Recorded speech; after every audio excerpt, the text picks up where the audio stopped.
कैसे? ट्रम्प जहां भी रुकते हैं वहां 2 जैमर वाहनों की तैनाती रहती है। ये ड्रोन के सिग्नल को जाम कर सकते हैं और ड्रोन टारगेट तक पहुंचने के बजाय क्रैश हो जाए।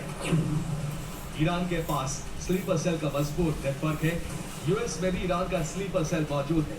पश्चिमी देशों में ईरान ने बहुत पहले बड़ा नेटवर्क तैयार कर लिया था, जो अब ट्रम्प के लिए खतरनाक हो सकता है। ईरान का स्लीपर सेल घातक हमला करने में सक्षम है। स्लीपर सेल में कई ऐसे लोग हैं जिन्हें IRGC से ट्रेनिंग भी मिली है। ईरान की सेना ने स्लीपर सेल के लोगों को बम बनाने और उसे प्लान करने की ट्रेनिंग भी दी हुई। 370 से ज्यादा ड्रोन, मॉस्को के ऊपर धुएं का गुबार और रूस की सप्लाई चेन पर अब तक का सबसे बड़ा वार। यूक्रेन ने इस बार सिर्फ तेल ठिकानों को नहीं बल्कि उन विशाल लॉजिस्टिक हब को निशाना बनाया जहां से रूसी सेना तक जरूरी सामान पहुंचने का दावा किया जाता है। देखिए मॉस्को को धुआं कर देने वाले इस ड्रोन ऑपरेशन की पूरी डिटेल रिपोर्ट। नेटो का सबसे ताकतवर देश अमेरिका अब यूरोप से काफी दूर नजर आ रहा है। ऐसे में यूरोप खुद को ताकतवर बनाने के मिशन पर है और जर्मनी इसका नेतृत्व कर सकता है, क्योंकि जर्मनी यूरोप में सबसे ताकतवर देश बनकर उभर रहा है।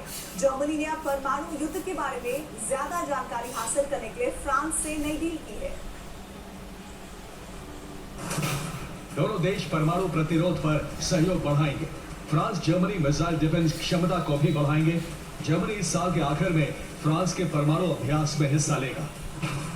जर्मनी यूरोप की सबसे मजबूत सेना बना रहा है। सेना बनाने के साथ ही जर्मनी हथियार जुटा रहा है।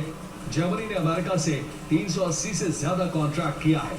अमेरिका से कुल 33 अरब डॉलर के हथियार खरीदे जाएंगे। जर्मनी ने फ्रांस से भी सैन्य शक्ति को लेकर तालमेल बढ़ाया है। फ्रांस और जर्मनी यूरोप की सुरक्षा के लिए एक जोड़ी के तौर पर उभरेंगे। जर्मनी ताकतवर बनने के लिए अपनी आर्थिक शक्ति भी बढ़ा रहा है। ब्रिटेन जर्मनी ने साथ मिलकर मिसाइल बनाने का फैसला किया है।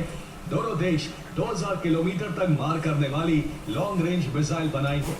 मिसाइल के अलावा दूसरे हथियारों को बनाने पर भी रणनीति बन रही है।